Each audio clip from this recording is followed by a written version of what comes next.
as an 82, I'm almost not 22, 28 years old, but then I buy 58 years. Now I cook. I had to cook with a halo. I had to go no if I halo. I'm a way of feeling a boy. Because I'm alone. I stand my ground in everything. Even when you keep them no wa. Even when you keep them no wa go. Ijigido jichabocha. Nege kwa monte. The question me Ken, you're welcome back.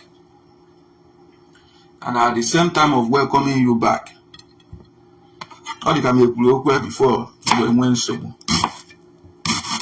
I condemn when you came out and out of you went. Go now, the guy leave himself. I never liked it once, but I condemn it. That is horrible. And I will still condemn that word till tomorrow. Abro man hypocrites. More people who keep walking out the I don't live such a life. My boy can see where water. Because now, what do you just go better now? Fake love will be everywhere. Some people might even send you money. They might even send you money to come out and continue from where you stopped. As an only see don't Igbo now, a man on your wheelchair. You're highly welcome. And I believe no to a hypothetical. You are trying to do some things in way you all the wrong, you may or the right. And at the same time, coming to Igbo the ego Igbo sort of problem. I have never brought any church, but I've mentioned in 2 or 3 occasions that I want to help. Definitely nobody approached me on that. They follow me, and sometimes during the time we were arrested or maybe something, many of us didn't believe it. Myself didn't believe it at the initial stage. I never believed it because I want some clear understanding about it. That's number 1. The condemnable is condemnable. So now, the reason why and some people will start calling you now, to start using you from where they stopped. But the boss won't mind.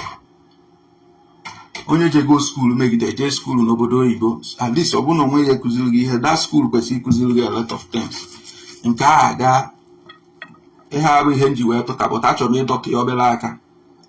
You can go the rest of mind, you can strategize a plan all yourself. You're welcome again.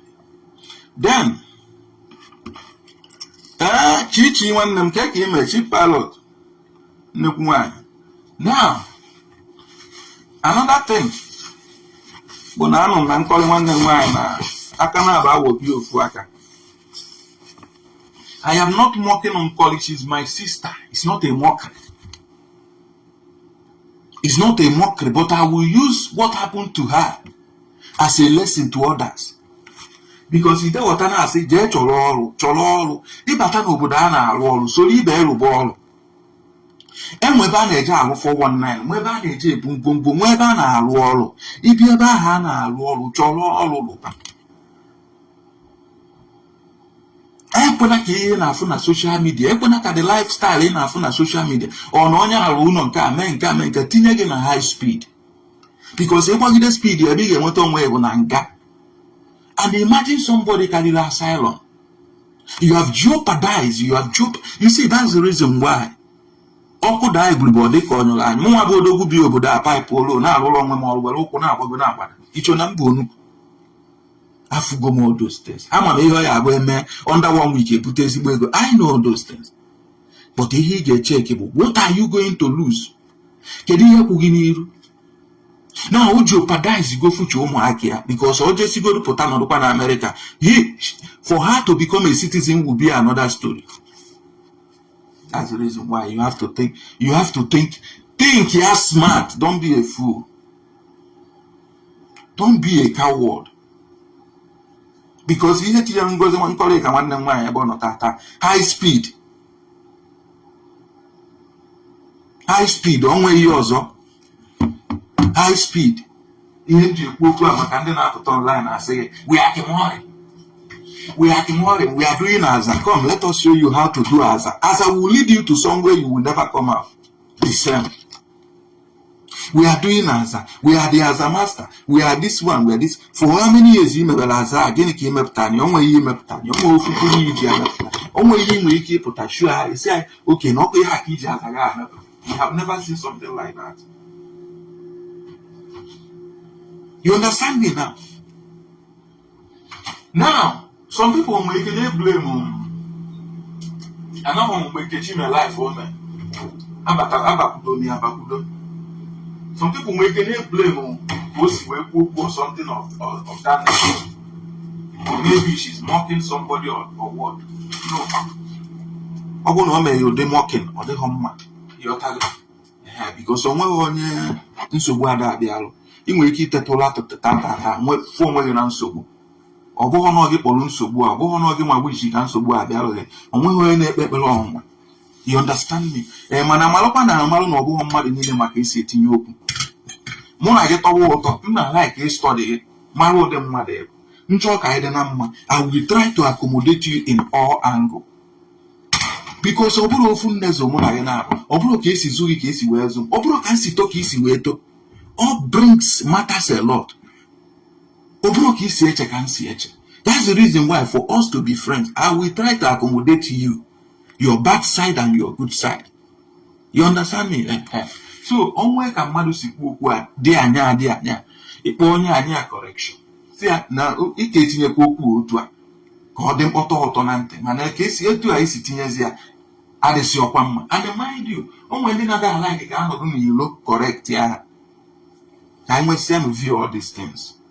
Onwe people na-ada like ka ịnọdụ n'ilo mee ya address kaka ma kpọọ ya private si ya na ihe dị otu a dị otu a. We have differences. We have differences. I can never be chief pilot. Chief pilot can never be me. So for that reason, I have to respect chief pilot. That is who she is. Mpuluma is Mpuluma. I can never be like Mpuluma. I have to respect her for who she is. The same thing applicable to all of you.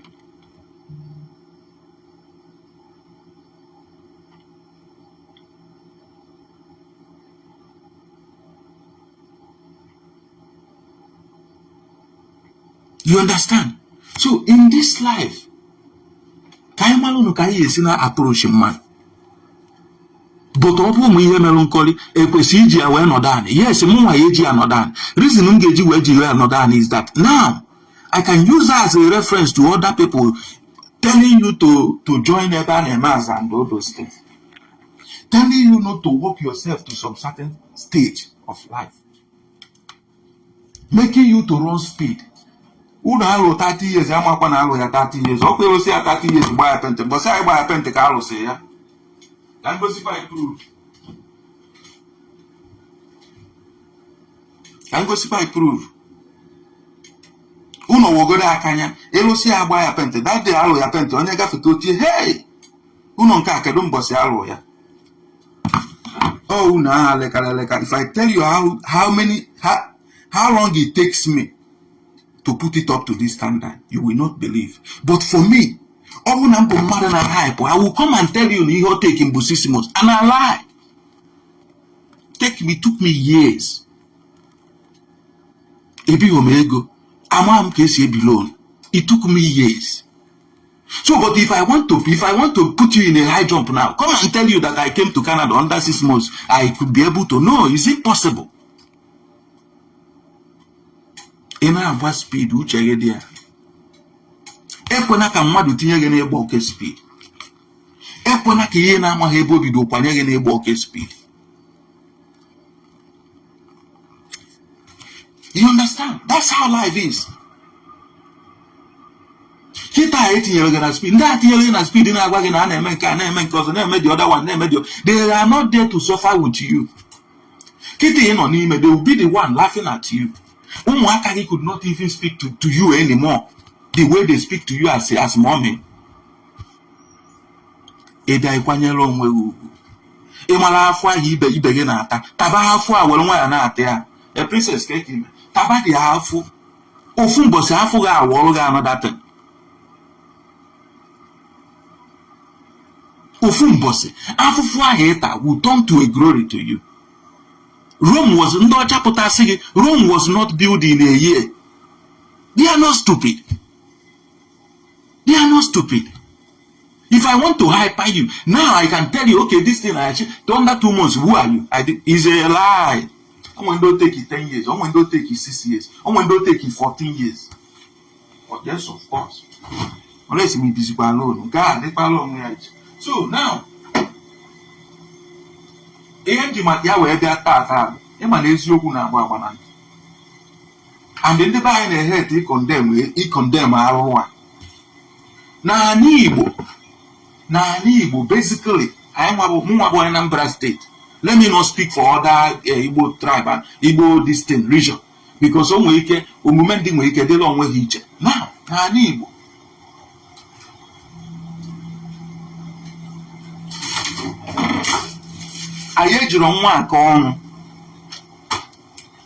And I still stand my ground and say, the reason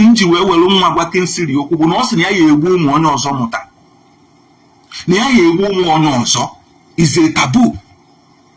If you were waka we joy out to say, I didn't want to carry away mota. Now, I see you won't go on half mota. Give one motabofu, give one fight a mutofu, Meperono see ye busy corner or half motazoas of about. Before you utter some words, you have to reason, ask yourself some questions. I have a reason for if I react towards anything, I will give you a reason. And that my reason might not work with your own opinion. Then you will correct me. Someone na can see me I will understand you. But I have reasons for doing anything that I did. Chimwanya,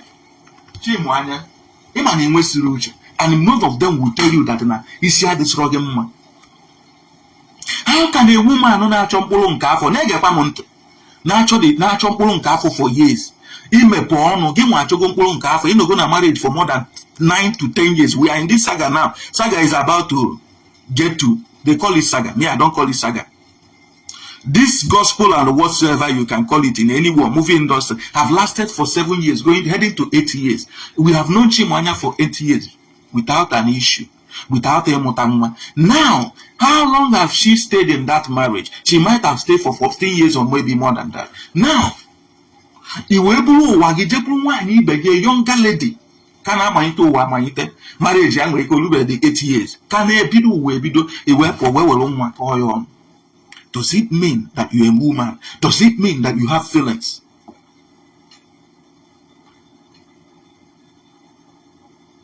Does it mean that you have feelings as a human? And some idiots like Baba Barrister who even have mind. So those cowards that cannot reason because we are fighting Ogechi will not come out and condemn. Say, I'm not a woman, but you as a woman, for 9 months. My cannot condemn that horrible statement. Rather, you are very stupid. Before mother by him and onye mu ihe community mu na ina amaro meri oji kwagidi tinye na okocho from okocho ba ime onye na ebibe America for more than 4 years ebum I think maybe lose of North America, something like that, or maybe she came after before that. During that, because it's about 3 years in US or maybe getting to 4. I've landed herself in prison. Take a pantio. Onye enwe ihe o mekọtara, onye nwando o melo na nzuzo agunu ba nunu na aju nwoke na ala ipu n'isi cho na ore ba je pere gbasara if you na ewa anya nwoke tọgbọ na Nigeria na ala ipu n'isi ikekwe ike ọkpọ na phone isi nwoke disturb debe m, get out, go and move on with your life. I have find a better life. Nwoke nwere ike ọdị n'ijite o nwere ike ọdị n'ijite na ọkara akwụ ọtụchi ihe ebe ọ ya atụchi ihe nsogbu abịa nseka abịa. Are you enjoying that America now? No. Akwoge na asị gị what happened to you? Kedu ka isi ba na ọgụba ịma akọwa uche unu na-adịkwanya unu na-eme ka unu na-eche na onwe ife na watch unu somewhere maka ndị mmeke maka ndị mmekọ ka m na-ekwu. Ọnya mere na onye ọbụla nwụrụ anwụ aga m ebere onye nwụrụ anwụ akwa na ma mara ife o mekọta. And even self ị na-ekwuzi onye ahụ iri ego kịta mma na-emekwuzi ya because amaghị m ihe ọ kọmiti Chineke jide bịa na that condition. So many people bụ forces. Arụ a nefa kpata ifefa kwutere n'ọnụ na-esofa. Nseke ifefa kwutere n'ọnụ, nseke ifefa metere n'omume na-esofa. Onye nke ịgwa ọdebe arụ ọsị na ya na-agba saga. Ọsị na ya na-agba saga. Ọ na-ekwu arụ n'ọnụ. Ọ na-akọmiti abomination n'ọnụ. You want to come in, my darling sister. I don't know, you want to pussy, I like a little also.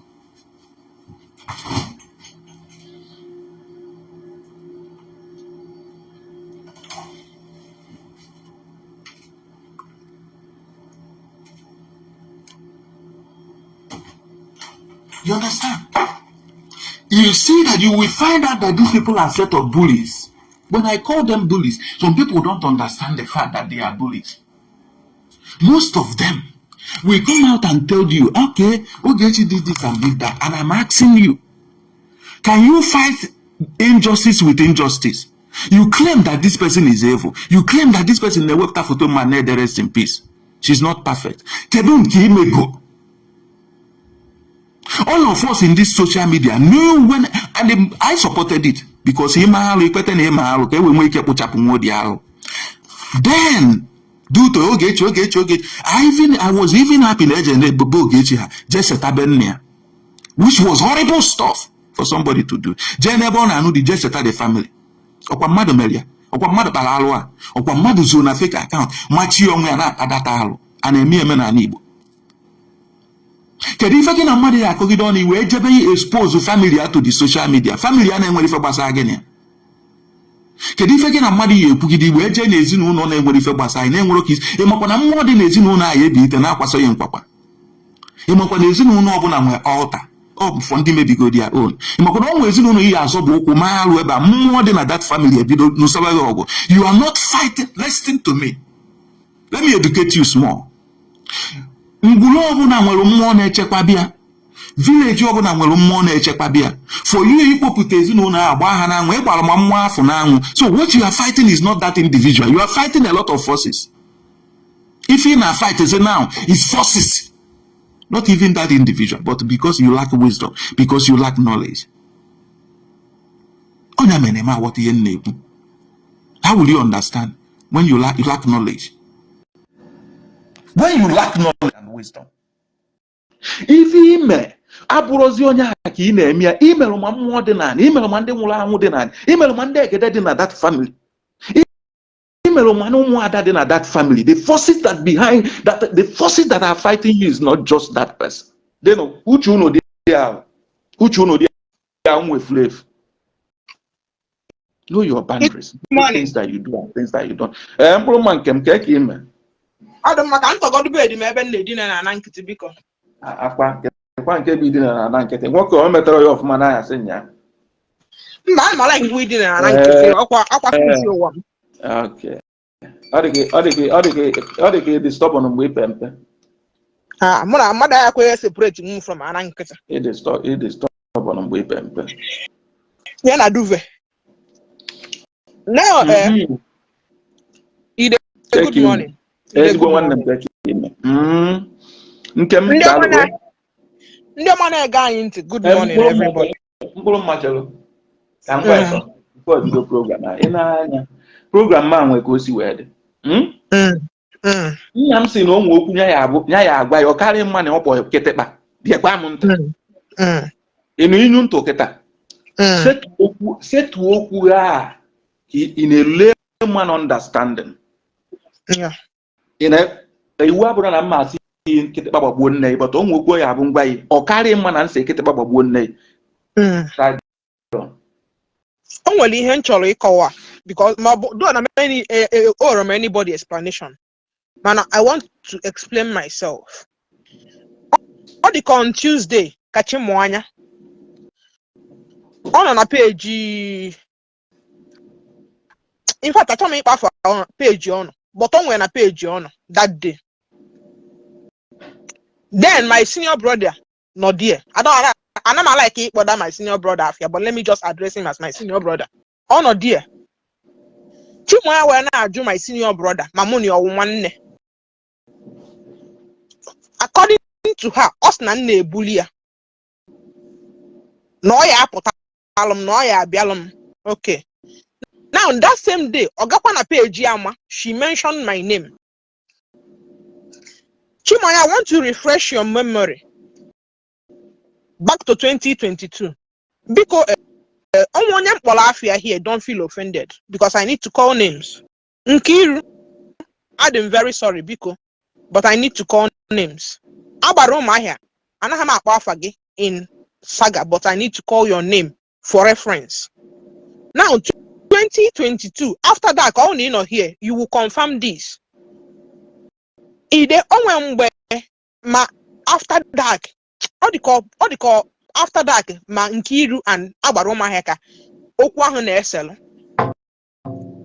now, Nkiru called in on Riako platform. When I say na even na this Chimwanya no na balim inside, na that baling woman. Can't I call my husband? Let me answer my husband.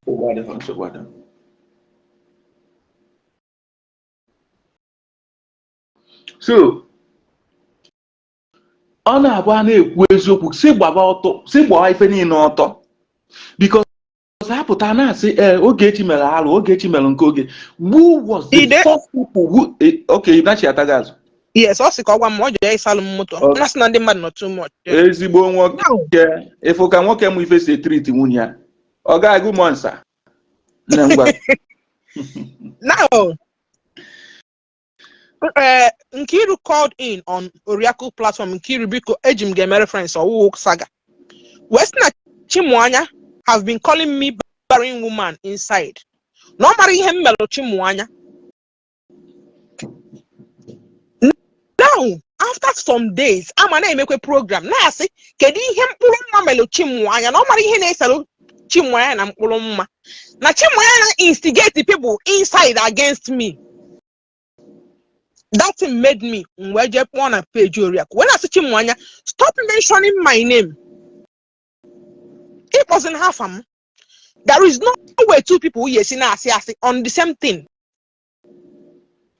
This girl be the one or the Ogom Saga before Ogom Saga and Korea before. But on a mass support or I support women on after that war.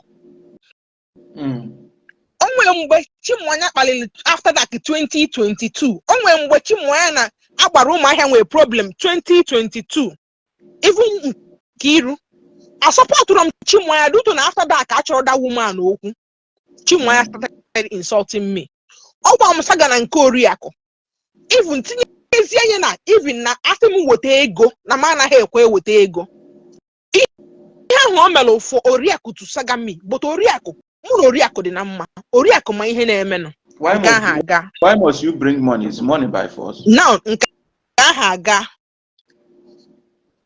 because before then before ihe niile mere I have apologized to Mama Nkechi Benko. Ndị na-efolo ihe a unu ya remember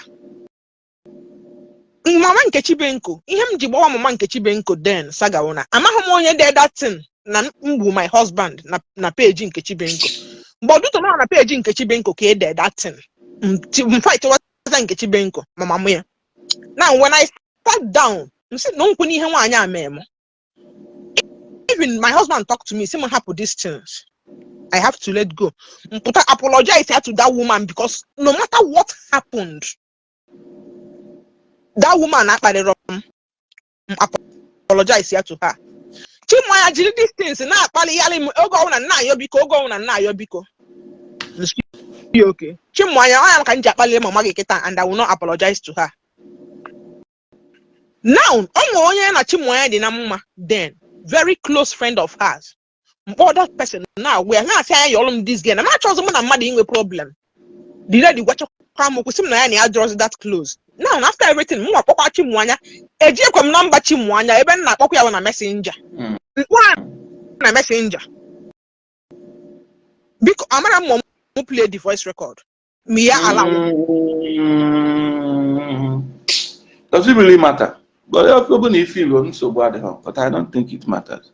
Okay, but the conversation ona mgbe m kpọrọ ya ọ na-akpọgharị people afa even na one on that voice record or sị m m ruo m gwa Nkiru na ọ mara na Nkiru na so many things unless mo na play that thing kita na get to the point okwu along the line also because I have always been so hom na ndị na-akpali even mgbe a na-agba Saga the first ever person mkpali mamu ya Nkechi Benko, and I apologize from my heart because nwere ihe nwanyị ahụ melụ na mgbe ọ nọ na-akọ eli dat na ọ na-akọ eli ọ bịa sị m gwa Nkiru ka ọ kpọpụta ụmụ ya ka ha ṅụọ iyi ọ mgba Nkiru wezi m because she was even Chimanya kwere ka m kwuo okwu that call 20 or 30 minutes. I didn't talk to up to 5 minutes.